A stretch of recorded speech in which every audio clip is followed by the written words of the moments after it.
हमारा जो एक मिशन है जिसके लिए हम बहुत दिन से काम कर रहे हैं वो साफ साफ है, घर घर संविधान, संविधान से हर समाधान। क्योंकि ईवीएम के जरिए से जो एक ताकत है पॉलिटिकल, वो 20% वोट चुराती है, एक्स्ट्रा लेती है। मैं अब पूरी कोशिश करूंगा कि रामपुर का नौकर नंबर 1, ईमानदार नौकर नंबर 1 बनूं।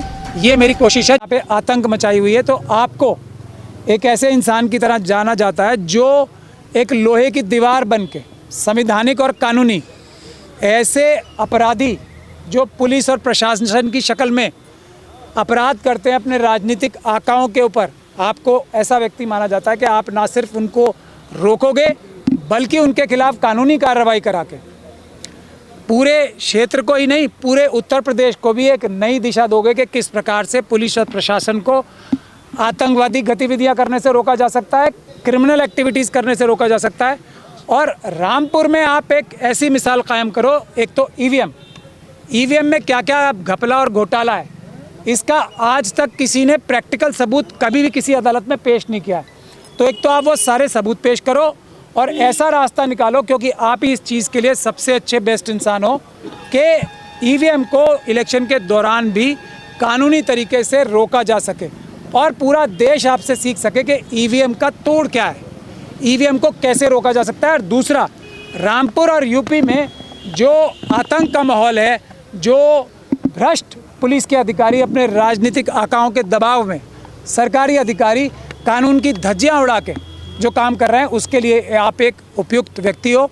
तो इसी से, और ख़ास तौर पे अभी जो रामपुर में एक जो हमारे शेड्यूल कास्ट बच्चे को मारा गया, उसका तो मैंने केस भी डाल दिया। 8 तारीख को लखनऊ हाई कोर्ट में आ रहा है, सरकार से उसका जवाब मांगा गया है। और वो उसी तरह का केस है जैसे हाथरस में एक बच्ची जलाई गई थी, वो केस भी मैं कर रहा हूँ। तो ये उसी तरह का केस है जैसे फैसल का एक केस हुआ था बांगरमऊ, उसको भी हमने उसकी इन्वेस्टिगेशन पूरी दोबारा कराई और अब उसमें मुकदमा चल रहा है और हम अभी भी पुलिस के अधिकारियों के खिलाफ उसमें कानूनी कार्रवाई कर रहे हैं। तो ये सब जो कार्य हो रहा है, क्योंकि अगर लोगों को वोट ही नहीं देने दिया जाएगा और ईवीएम, क्योंकि ईवीएम के ज़रिए से जो एक ताकत है पॉलिटिकल, वो 20% वोट चुराती है, एक्स्ट्रा लेती है। तो इसलिए भी मुझे यहाँ भेजा गया कि ये अगर आप पुलिस और प्रशासन का ये आतंक ख़त्म कर पाएंगे तो लोग निकल के वोट देने आ पाएंगे। वोट देने आ पाएंगे तो 20% नकली वोट पड़े हुए भी कम पड़ जाएंगे अगर आप ईवीएम को रुकवाने में कामयाब नहीं भी हो पाते दौरान इलेक्शन।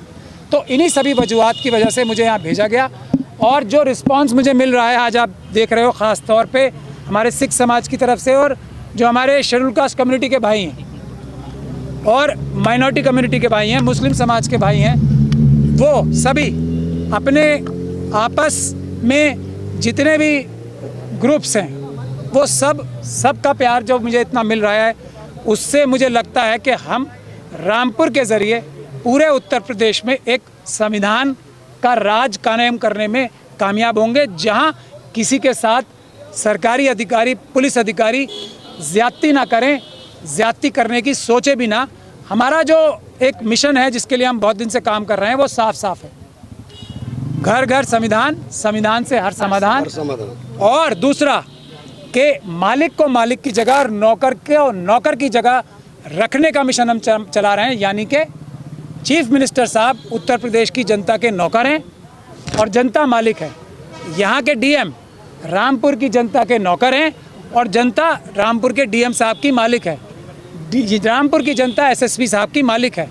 रामपुर के एसएसपी जनता के नौकर हैं। ये मिशन है और यही किसी मेंबर ऑफ पार्लियामेंट का सही रोल होता है, ना सिर्फ पार्लियामेंट के अंदर बोलना बल्कि ज़मीन पे, अपने क्षेत्र में भी और पूरे प्रदेश में, पूरे देश में संविधान का राज स्थापित करने के लिए ये इलेक्शन में लड़ रहा हूँ। आप सब लोग अगर मुझे मदद करेंगे तो एक बड़ी मिसाल हम कायम करेंगे ताकि लोगों को पता लग जाए कि एमपी क्या होता है। मैं अब पूरी कोशिश करूँगा कि रामपुर का नौकर नंबर 1, ईमानदार नौकर नंबर 1 बनूं। ये मेरी कोशिश है जिसमें मुझे आप सबका सहयोग चाहिए। अब के बाद नॉमिनेशन भरने में क्योंकि टाइम कम था, तो नॉमिनेशन भरने के बाद मैं पूरे क्षेत्र का एक दौरा भी करूंगा, सभी मुअज़्ज़िज़ लोगों से मिलूंगा, हम चर्चा करेंगे, उनके सलाह लेंगे और आगे का फैसला हम चर्चा और सलाह के बात करेंगे। क्योंकि हमारा मकसद एक है कि किसी भी तरीके से हमें इस देश में संविधान बचाना है और संविधान जो तोड़ना चाहती हैं ताकतें उन्हें रोकना है किसी भी तरीके से। मैं डॉक्टर रितु से भी कहूँगा 2 शब्द बोलें।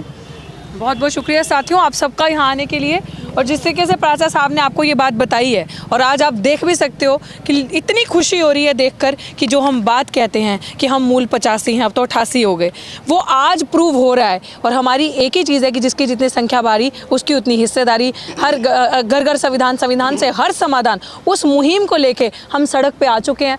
तमाम यहाँ पे आप देख रहे हो मजलूम लोग, गरीब लोग जो एक्चुअली 90% भारत बनाते हैं, वो सब यहाँ आ चुके हैं। और मुझे लग रहा है कि अब हमारी आज फर्स्ट स्टेप है कि हम अभी नॉमिनेशन करने जा रहे हैं और उसके बाद रामपुर की जनता भर भर के प्यार देगी। और जो लोग ये सोच रहे हैं कि रामपुर ही क्यों चुना, तो हमने, जैसे मैं बार बार बताती हूँ कि हज़ारों के हिसाब से लोग हमारे दफ्तरों में आते थे और उन्होंने बार बार ये बात कही, प्राचा साहब के लिए बार बार हमें ये चीज़ कहते थे कि सड़क पर आप इतनी मजबूती से लड़ाई लड़ रहे हैं, लेकिन सर हम चाहते हैं कि यही लड़ाई आप संसद में जाके लड़ें। पॉलिटिकल पावर अगर आ जाएगी तो ये लड़ाई बहुत मजबूत हो जाएगी। और जनता ने ये कहा कि आपने हमें बताया कि पुलिस को किस तरीके से कानून सिखाना है, पुलिस को किस तरीके से उसका कर्तव्य बताना है, पुलिस जो गुंडाई व्यवहार करती है, जिस तरीके से मैं बार बार कहती हूँ कि खाकी के अंदर जो भगवा छुपा के बैठी है, उसको एहसास दिलाना कि तुम्हारी वर्दी क्रिमिनल्स के डराने के लिए, जनता को डराने के लिए नहीं है, सिविलियंस के लिए नहीं है, उनको उनका सही चीज़ बताना। और रामपुर में जिस तरीके से अपराध, जिस तरीके से दलित बच्चे को मारा, उसके इंसाफ के लिए, जो जिस तरीके से रामपुर के अंदर गलत फर्जी पर्चे करके लोगों को जेलों में डाला जाना,